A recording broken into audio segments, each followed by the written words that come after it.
I'm Mary Davidson, and it's our community, and it's always nice to have you visit.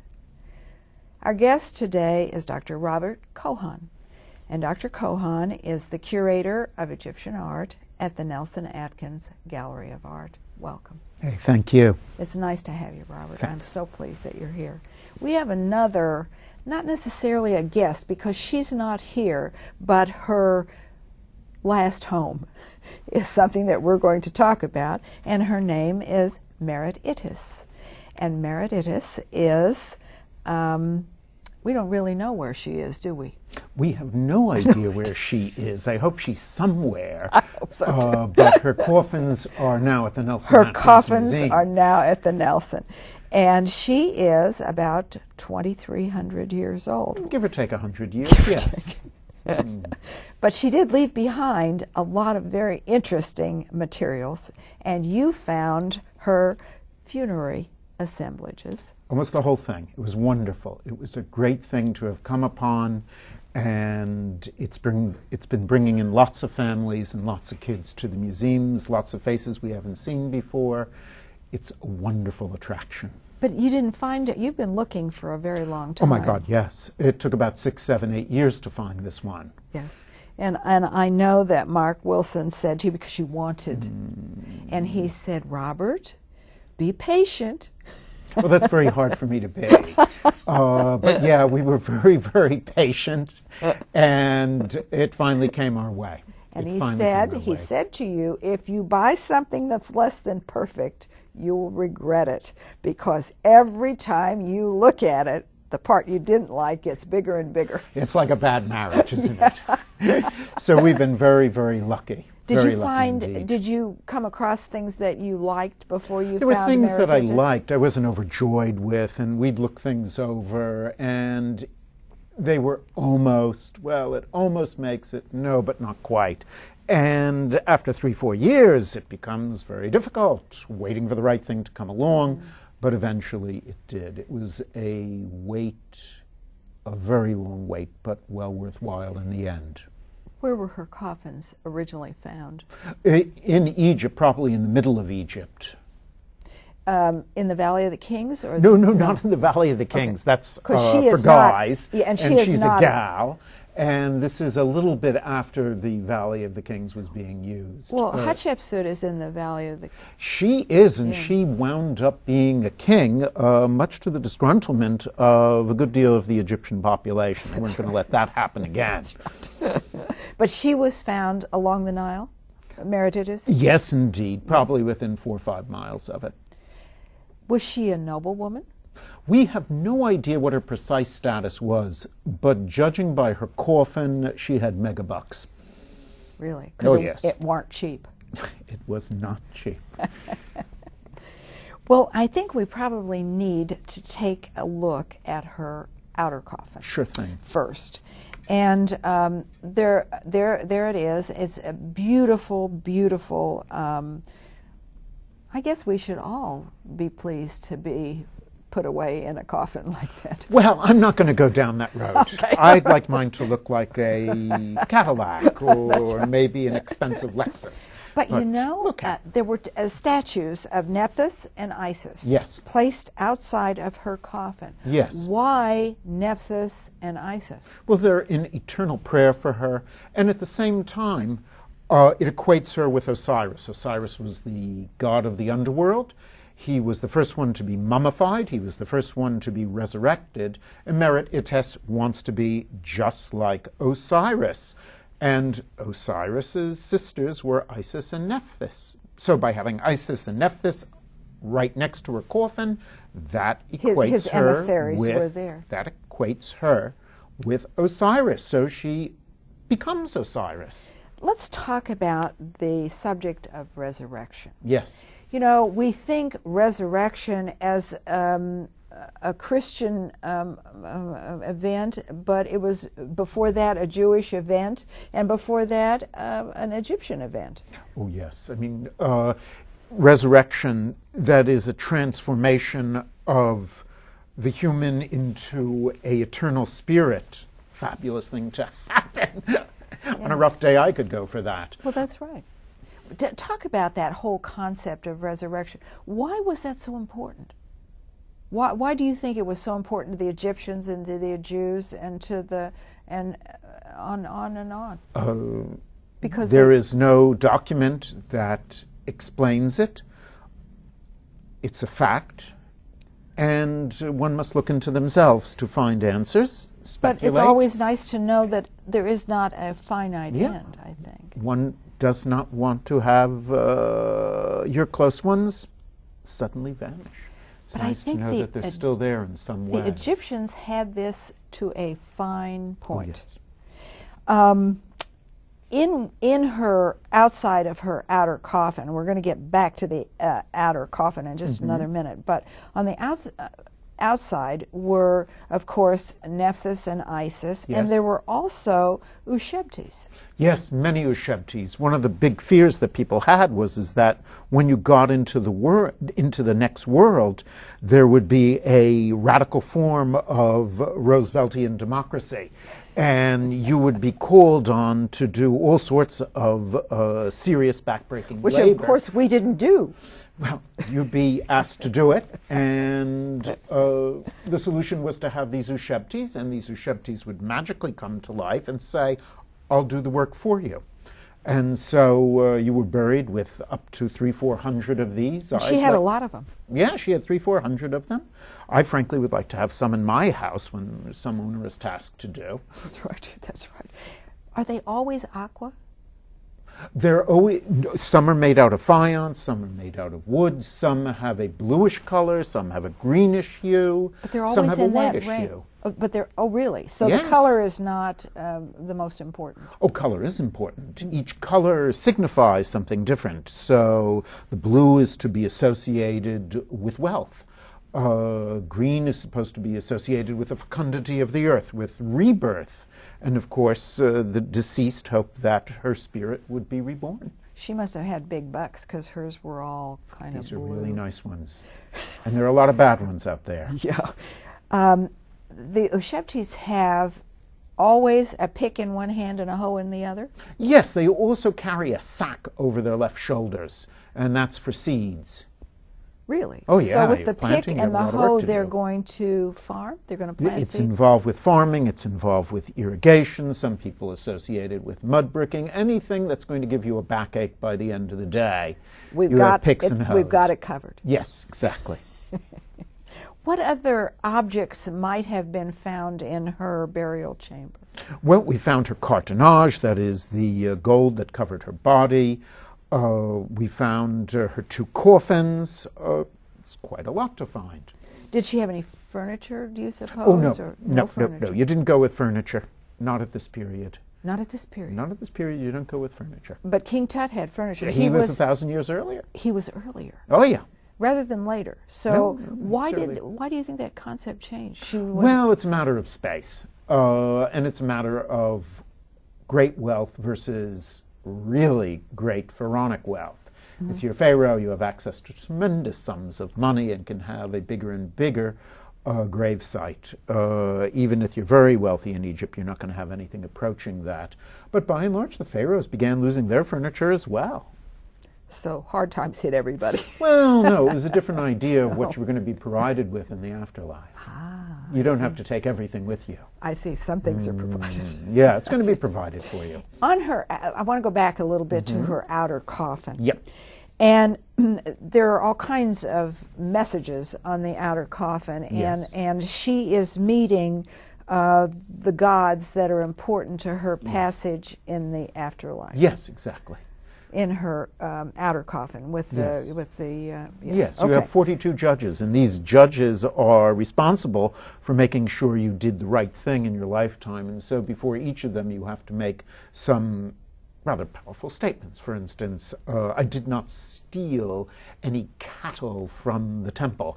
I did not eat any sheep from the temple that I was not supposed to. I did not lie. I was not impatient. I did not raise my voice. It's a whole series of things that you have to say before them. You got to get it right. If you don't, off with your head, your body's chopped up, You're thrown into the abyss. And her heart had to weigh with a feather? That's eventually what happens. Yes, that isn't illustrated on the coffins, but the results are. She was getting all lined up. She was getting lined up for That's it. right. Exactly. And of course, the outer coffin has a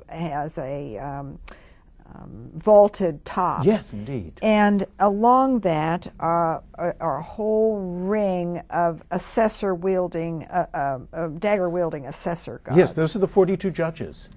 And they're Those are the 42 that you got to be careful of. And they listen carefully to her supplication. You bet they do. And she has to say just the right thing in front of them. And she's not supposed to lie, but sometimes you did. Just a bit. Yeah, just as long as they believed you. That's what mattered. There are also vertical rows of hieroglyphs. Talk about the barbird. The barbird is something that I can't talk about because no one completely understands it. Really? Some people say it is your personality. Some people say that it is your soul. Some people say that it is the effect that you have on people. But that was an important part of you, and it was necessary that every evening that barbird, your spirit, your soul, returned to your mummy. If it didn't return, you were in deep trouble. Is the Ba and the Ka, they're two different? Two very different things. Talk about the Ka. Well, the Ka is your vital life force. It's the thing that keeps your heart going. It's the thing that makes you alive. The Ba, on the other hand, is something like your personality, your spirit, your effect that you have on people. The more ephemeral things. Well, yeah, sort of. Let's try not to pin this one down. Okay. The Egyptians really don't spell it out for us. Okay. But that Ba bird returns to the corpse of the deceased. Yes, if it doesn't return, then you're not going to the afterlife. So That's every bad. evening, every time at dusk, it better darn well be hovering over your chest, Back home. getting ready to go back in. Snakes. They're also in this outer coffin with this vaulted top. Yes. And long, thin. There are snakes. Yes, snakes can be good, snakes can be bad. Curiously enough, you want a good snake at your home because that's going to keep rodents away, not unlike my cats. Yes. And also, snakes are associated with regeneration. They lose their skin, and a new snake seems to appear. And so they're associated with resurrection, and that is what you want for the deceased. So you want to have a lot of good snakes on your coffin. So they're all there on that outer coffin. Yes, they serve a magical function. That's the first thing that is seen, that outer coffin. Yes, exactly. You discovered some mistakes. Yes, I mean, these scribes, there are well over 2,000 hieroglyphs on these coffins, and after a while you're going to get really tired. And it's the same old formula that you're repeating, and your mind slips and you go from one formula to the other. And so occasionally you're going through one formula and suddenly another one appears. Occasionally they botch their numbers. They're not thinking straight. You know, it's late in the afternoon and it's hot out, and they skip the number 5 and go directly to 7. But nobody really notices. Nobody really pays much attention. Yeah, 2,300 years later, you found it. Exactly. But there are several artists, too, that worked on this. You have one that you found that paints with double chins. Yeah, there's the double chin master. There's another fellow. There's the Jimmy Durante master. We have all different names for these fellows, but basically you got 2 artists working intently on this over a 70-day period.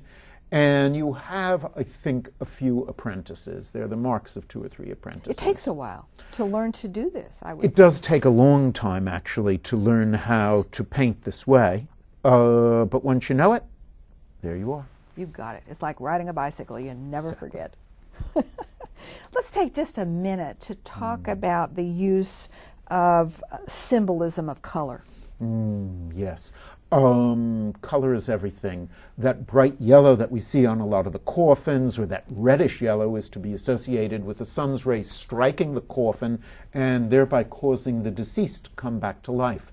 The rich blue hair of that we see on her inner coffin. That you see on her inner full coffin, figure that of is her. to be associated with the hair of gods. The golden flesh is the flesh of gods. So all the colors, all the materials have rich symbolic significance. That accounts for the richness of the coffins, why it's so wonderful what you discover one thing, then something else, then something else. Everything As is we take meaningful. another look at her inner coffin, Yes. we can see all of these beautiful colors and these symbols and all of it. Was the general population, and I'm not talking about the people that built the pyramids type population, I'm talking about the better educated population in Egypt. Were they aware of all this symbolism Oh, of yes. color? If you were a member of the elite, you were expected to work a bit in the local temple, maybe serve as a priest for about 3 weeks, 4 weeks out of the year. And so you knew a great deal about these things. It was part of their culture, things that they readily understood, as well as you understand a red light. You're supposed to stop, yellow light. And Speed through it. did they learn this in school? No, it was did they just learn it- something that was Taught it known. I mean, it was part of the culture. It was passed down from Yeah. parent to child. Yes, of course. It's the culture. There are about 125 images of major and minor Yes. deities. Yes.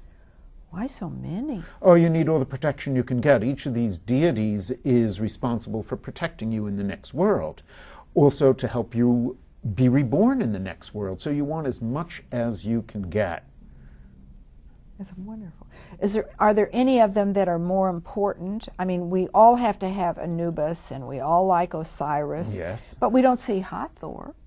Hathor does pop up on her right shoulder.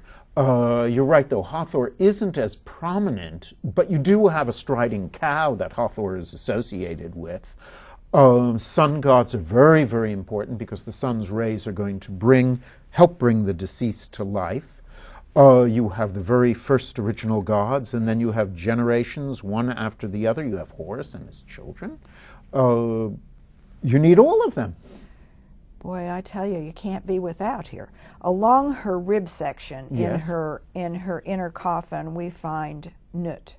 Yes, Nut, the sky goddess. Nut Yes. was the mother of Osiris. The deceased wants to be like Osiris and be reborn. So, hey, there you go. You have Mom, Nut, on the front of your coffin. But Nut is so wonderful because I had the privilege of going to Egypt. And when you go into these tombs, often you see a beautiful blue sky with stars, and you see Nut, Yes. who she bends over the whole vaulted, and the vaulted ceiling. The vaulted ceiling is also true in the burial chambers, Yes. as well as in the outer coffin.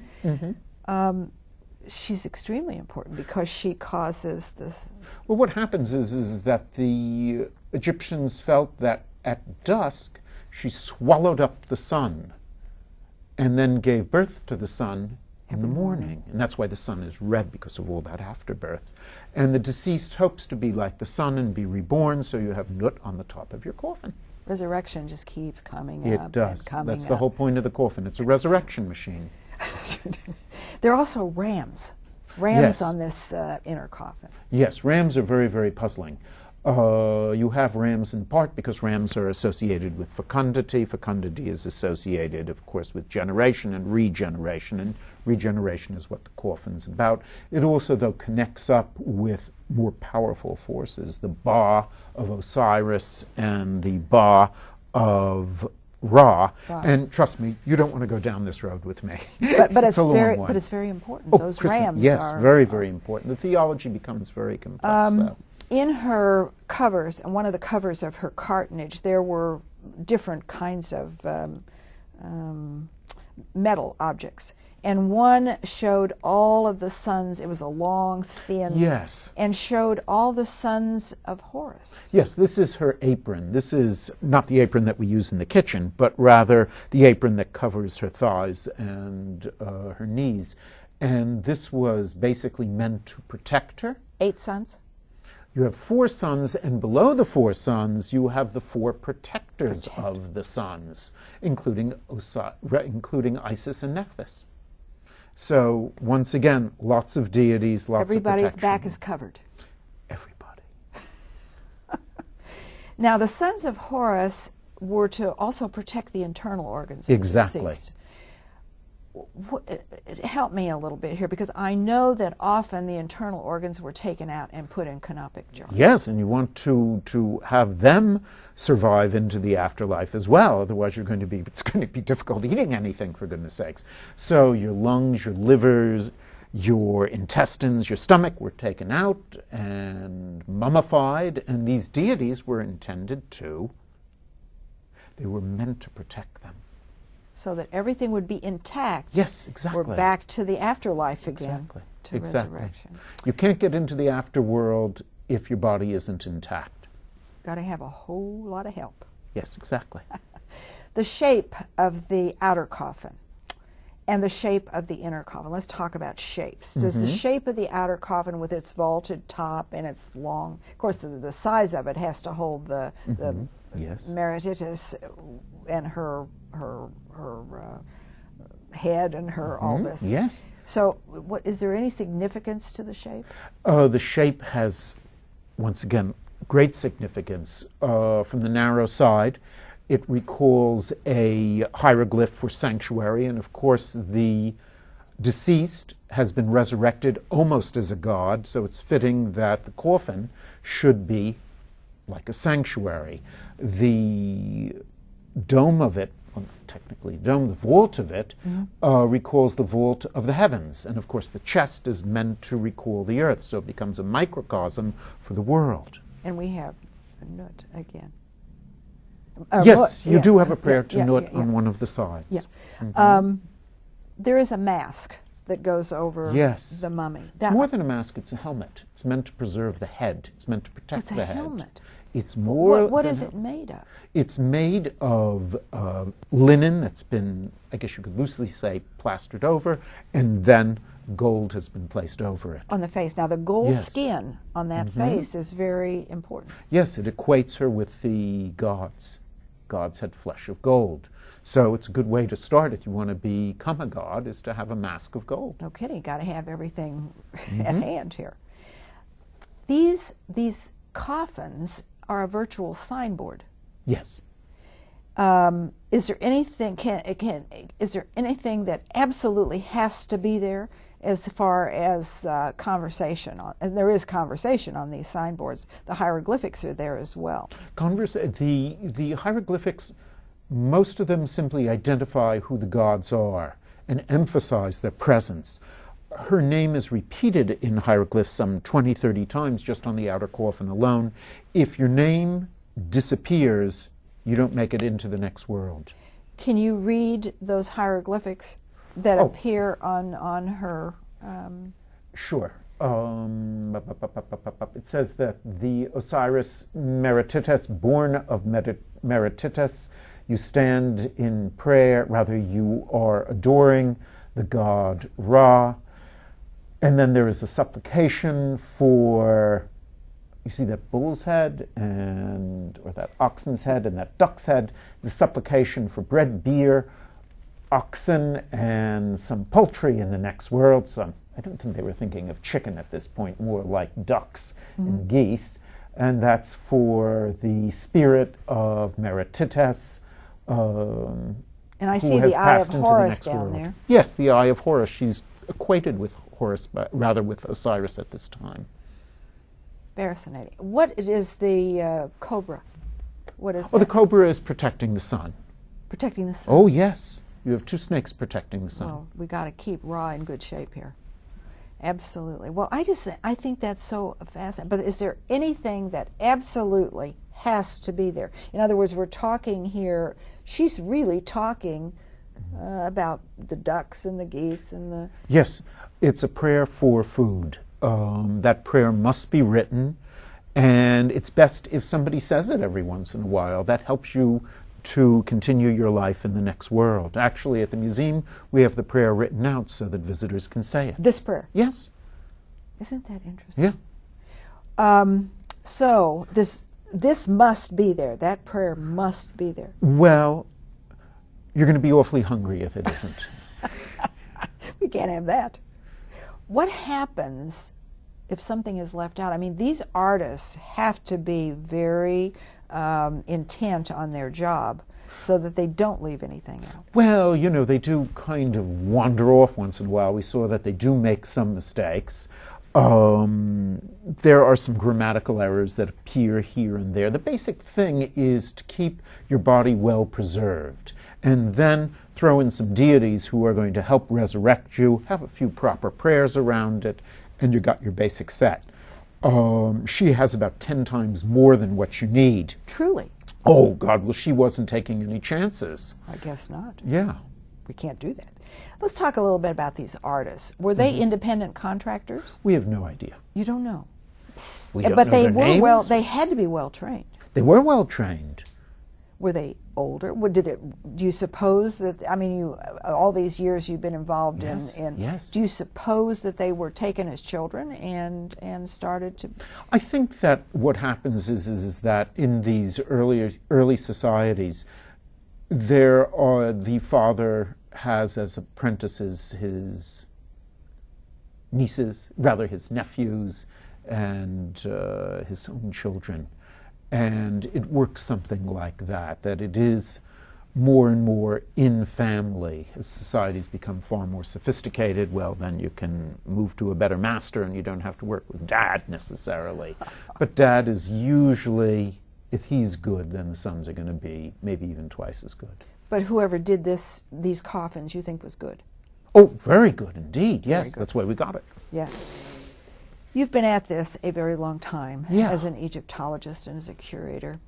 Let's take Meredith out of this thing. Mm-hmm. What is the most wonderful item that you have ever found having to do with Egypt and the ancients? I'm afraid it's in our next gallery, our Sesostris III. It is simply the best portrait in America of an Egyptian pharaoh. It's fabulous. It's moving. It's powerful. Is it the woman? No, it's a guy. It's a pharaoh. It's a pharaoh. And it is a over life-size portrait of one of the most important pharaohs in the ancient world, worshipped over 500 years after his death. Colossal portrait in very fine condition. And again, I rate it as one of the top 2 or 3 in America. Where did you find him? Oh, this came out of a collection in Berlin in 1960. And the pharaoh's name? The pharaoh's name is Sesostris III. Early 2nd millennium BC. And do they call you? How did you know this? Oh no, this is something that we obtained in 1960. Oh, in 1960. I mean, this has been here for a long time, a good 50 years. What have you found personally that you would think was wonderful? Have you brought anything to the gallery that besides Meredith? No, I mean, Meredith was it. We waited a good 20, 25 years for the proper purchase. And this was startlingly wonderful. It was exactly what we were looking for. Rang all the right bells. Sometimes you need a lot of patience. I know you have a lovely portrait of a woman, and she is Egyptian, but she looks Greek. Yes. She's beautiful. Yes, it's a fabulous portrait obtained, I gather, in the 1930s. 1930s, the Nelson-Atkins Museum was purchasing just about the best things on the art market. And we were purchasing more than other museums. We had a bootload of money and some wonderful, wonderful people working for us not only in Europe, but in China and in the United States. Well, I just have to say, I'm a native of this area, and I think the collection at the Nelson is wonderful. It has truly enriched my life, and Meredith has made that a wonderful, wonderful reason for me to visit, because every time I look at her leavings, her cartonnage, I see something different. Yeah, there's a lot there. And I think that your life must have been, over these many years, very interesting, Dr. Cohon, because it is said of you that you are a fellow that can take a subject such as archaeology and make it as compelling as a Raymond Chandler novel. That's very nice. So I thank you so much for bringing Meredith into our lives. And thank you for being with us. It's our community, and we'll see you again soon.